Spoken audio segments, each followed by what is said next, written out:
Hello everyone, welcome back on study with Vinod Garhwal. आज के इस वीडियो में हम भारत विभाजन के उत्तरदायी कारणों को जानेंगे। हम जानेंगे कैसे भारत दो अधिराज्यों में विभाजित हुआ। हम जानेंगे क्यों भारत और पाकिस्तान दो अधिराज्य बने। हम जानेंगे भारत किन परिस्थितियों में विभाजित होने हेतु बाध्य हुआ। हम जानेंगे कैसे भारत ने विभाजन को स्वीकार किया, क्यों भारत और पाकिस्तान दो स्वतंत्र राष्ट्र बने। प्रिय विद्यार्थियों, इन सारे प्रश्नों का जवाब आपको इस वीडियो में मेरे द्वारा मिलने वाला है, अतः वीडियो को अंत तक ध्यानपूर्वक सुने। प्रिय विद्यार्थियों, साथियों, हम सभी जानते हैं भारत 15 अगस्त 1947 को स्वतंत्र हुआ। भारत की यह आज़ादी माउंटबेटन योजना के तहत प्राप्त हुई है। भारत के गवर्नर जनरल माउंटबेटन ने जून 1947 को एक योजना प्रस्तुत की, जिसमें भारत की आज़ादी की समूची रूपरेखा तैयार की गई थी। उसी योजना में बताया गया कि कैसे भारत और पाकिस्तान दो अधिराज्यों के रूप में अस्तित्व में आएंगे। माउंटबेटन की इसी योजना के आधार पर भारत शासन अधिनियम 1947 तैयार किया गया, जिसके द्वारा भारत और पाकिस्तान को स्वतंत्र किए जाने की समूची रूपरेखा बताई गई। भारत शासन अधिनियम 1947 को यदि आप विस्तार से पढ़ना चाहते हैं या ब्रिटिश हुकूमत के दौरान जितने भी अधिनियम आए उन सबको आप पढ़ना चाहते हैं, तो मेरे चैनल पर भारत के संविधान की निर्माण प्रक्रिया के नाम से प्लेलिस्ट बनी हुई है। इस निर्माण प्रक्रिया में उन तमाम अधिनियमों का वर्णन विस्तार से किया गया है, जो कि आपके लिए जानना आवश्यक है। सन 1600 से 1947 के दौरान जितने भी अधिनियम आए उन सबको भारतीय संविधान निर्माण प्रक्रिया की प्लेलिस्ट में बनाया गया है, तो आप उन वीडियो का अध्ययन कर सकते हैं। प्रिय विद्यार्थियों, भारत स्वतंत्रता अधिनियम 1947 के तहत 14 अगस्त 1947 को पाकिस्तान अधिराज्य के रूप में स्वतंत्र हुआ। वहीं 15 अगस्त 1947 को भारत संघ एक अधिराज्य के रूप में स्वतंत्र किया गया। हम जानते हैं किन कारणों से भारत का विभाजन हुआ। भारत विभाजन के प्रमुख कारण निम्न हैं। नंबर 1, मुस्लिमों की सांप्रदायिक भावना। हिंदू मुस्लिम सदियों से एक साथ रहते आ रहे थे, किंतु कुछ मुस्लिम नेताओं ने मुसलमानों में सांप्रदायिक भावना को इस तरीके से भड़काया कि वो हिंदू मुस्लिम आपस में दुश्मन बन गए। मुस्लिम लीग की स्थापना ने मुसलमानों के हितों को सर्वोपरि बताया। मुस्लिम लीग ने मुस्लिमों के दिल में यह बात फूट फूट कर दी कि कभी भी हिंदू उनका हित नहीं कर सकते हैं। मुसलमानों को यदि अपना हित चाहिए तो उन्हें एक पृथक राष्ट्र की मांग करना चाहिए। मुसलमानों का निजी स्वार्थ भारत विभाजन का एक प्रमुख कारण बना। तो पहला कारण हमने देखा मुस्लिमों की सांप्रदायिक भावना। दूसरा कारण है कांग्रेस की तुष्टीकरण की नीति। आरंभ से ही मुस्लिम लीग के प्रति कांग्रेस की नीति कमजोर रही। कांग्रेस सदैव से मुसलमानों को संतुष्ट करने में लगी रही। मुस्लिम लीग द्वारा जो भी बात कही जाती थी, कांग्रेस उसे आंख बंद करके स्वीकार कर लिया करती थी। कांग्रेस ये नहीं जानती थी कि मांग सही है अथवा गलत, मांग वैध है अथवा गलत। केवल मुस्लिम लीग ने बात कही है तो उसको कांग्रेस मान लेती थी। कांग्रेस की इसी तुष्टीकरण की नीति ने मुस्लिम लीग को बढ़ावा दिया। कांग्रेस द्वारा प्रत्येक मांग को स्वीकार कर लेने के कारण मुस्लिम लीग की महत्वाकांक्षाएं धीरे धीरे बढ़ती चली गई और एक दिन ऐसा आया जब मुस्लिम लीग ने भारत विभाजन की मांग कर दी। यदि कांग्रेस शुरू से मुस्लिम लीग के प्रति कठोर रवैया अपनाती या तुष्टीकरण की नीति को नहीं अपनाती तो हो सकता कि भारत का विभाजन नहीं होता, किंतु कांग्रेस ने शुरू से मुस्लिम लीग के प्रति अपनी कमजोर नीति रखी।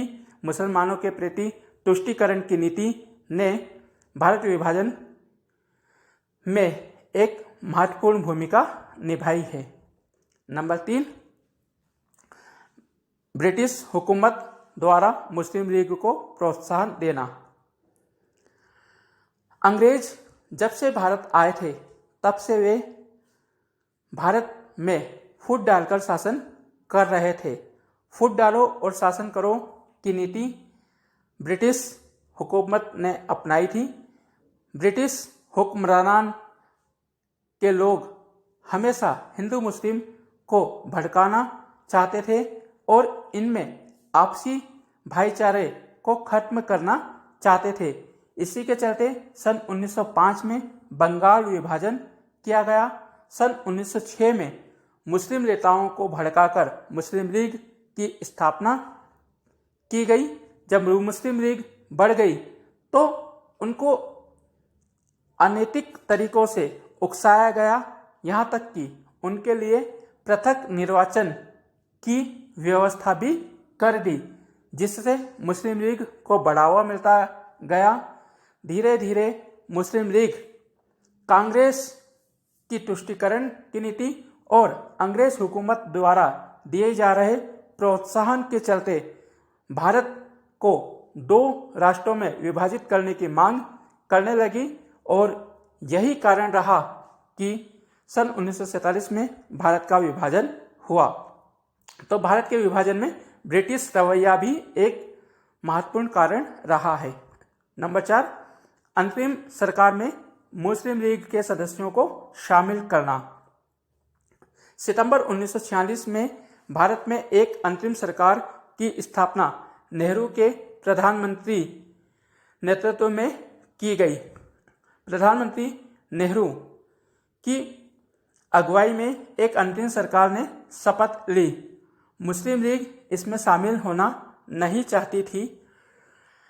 तमाम कोशिशों के बाद मुस्लिम लीग अंतरिम सरकार में शामिल हुई और लियाकत अली को इस अंतरिम सरकार में वित्त मंत्री बनाया गया। वित्त मंत्री रहते हुए लियाकत अली ने कांग्रेस मंत्रियों द्वारा प्रस्तुत योजनाओं के लिए धन आवंटित नहीं किया। समय समय पर जब मुसलमान के हितों की बात आती थी तो उनके लिए लियाकत अली अपना खजाना खोल दिया करते थे, किंतु जब कांग्रेस के मंत्री देश के विकास में योजनाएं बनाते थे तो उन योजनाओं के लिए धन अभाव कर दिया जाता था, धन आवंटित नहीं किया जाता था, जिसके कारण विकास योजनाएं पूरी नहीं हो पाती थी और कांग्रेस के नेता अपनी योजनाओं को असफल होता हुआ देख कुछ नहीं कर पाते थे। यहाँ तक कि राजनीतिक विभाग के मंत्री ने कहा था कि मुस्लिम लीग को शामिल करना हमारी सबसे बड़ी भूल है। आज हम देश का विकास नहीं कर पा रहे हैं। जब भी कोई कांग्रेस मंत्री योजना रखता है तो उसके लिए वित्त मंत्री श्री लियाकत अली साहब धन ना होने की बात कह देते हैं। धन अभाव के कारण कोई भी योजना अमल में नहीं आ पाई। देखते ही देखते अंतरिम सरकार भी असफल हो गई। अंतरिम सरकार की असफलता ने भारत विभाजन को करने में एक महत्वपूर्ण भूमिका का निर्वहन किया। नंबर 5, 2 राष्ट्रों का सिद्धांत। मोहम्मद अली जिन्ना ने मुस्लिम लीग के माध्यम से 2 राष्ट्रों का सिद्धांत प्रतिपादित किया। वे इस मांग को लेकर अड़ गए कि अब मुसलमानों का हित हिंदुस्तान में नहीं है, मुसलमानों के लिए पृथक राष्ट्र बनाया जाए। जिन्ना के इस दो राष्ट्रों के सिद्धांत ने भी भारत के विभाजन को बल प्रदान किया। नंबर 6, बढ़ती हिंसा और दंगे।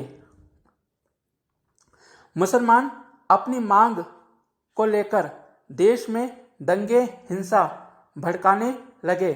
मुस्लिम लीग के नेता मोहम्मद अली जिन्ना ने प्रत्यक्ष कार्रवाई दिवस मनाया, जिससे देश में अराजकता फैल गई। जगह जगह पर आगजनी, लूटपाट, चोरी, डकैती इत्यादि अपराध होने लगे। बढ़ते हुए अपराधों को देखकर देश में हाहाकार की स्थिति मच गई। कोई रास्ता ऐसा नजर नहीं आ रहा था जो कि इस मारकाट से देश को बचा सके। परिणाम स्वरूप कांग्रेस ने मुस्लिम लीग की विभाजन की मांग को स्वीकार किया और भारत पाकिस्तान के रूप में दो अधिराज्य बनने के प्रस्ताव को अपनी स्वीकृति दे दी। नंबर 7, जिन्ना की हठ धर्मिता। मोहम्मद अली जिन्ना अपनी जिद पर अड़ गए कि अब भारत के दो टुकड़े होंगे, हिंदू के लिए हिंदुस्तान, मुसलमानों के लिए पाकिस्तान। इसी के चलते मोहम्मद अली जिन्ना ने गोलमेज सम्मेलन में भाग नहीं लिया। तीनों गोलमेज सम्मेलन असफल रह गए। साथ ही साथ वोबेल योजना भी खटाई में पड़ गई। बढ़ती हिंसा और अराजकता को देखते हुए कांग्रेस के नेता मोहम्मद अली जिन्ना की जिद के आगे झुक गए और भारत का विभाजन हो गया।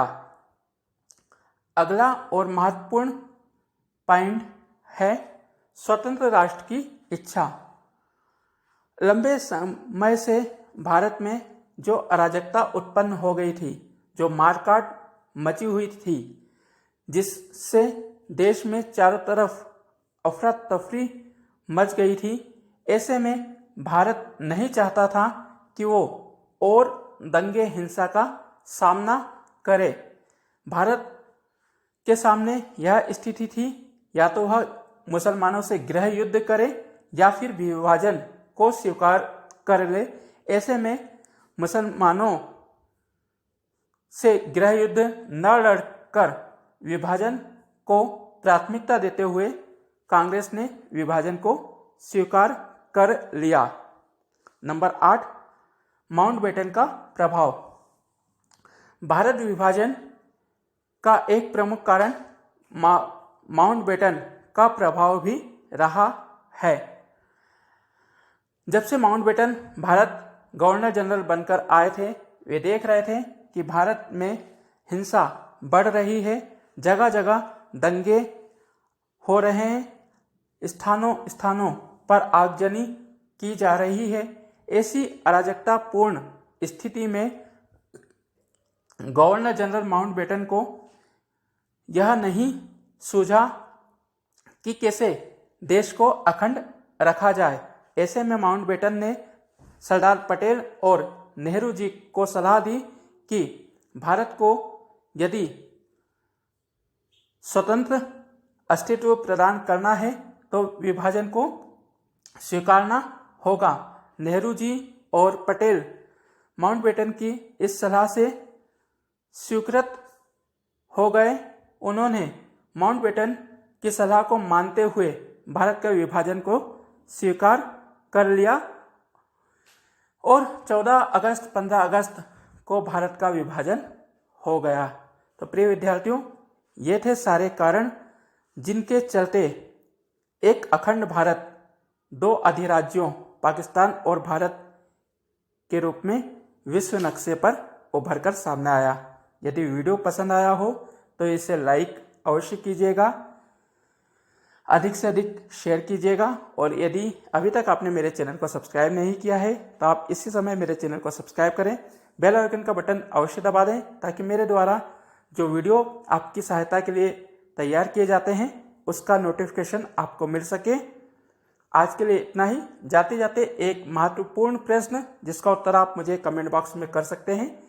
प्रश्न है, सीमांत गांधी के नाम से किसे जाना जाता है? सीमांत गांधी के नाम से किसे जाना जाता है? आपके कमेंट का इंतजार रहेगा।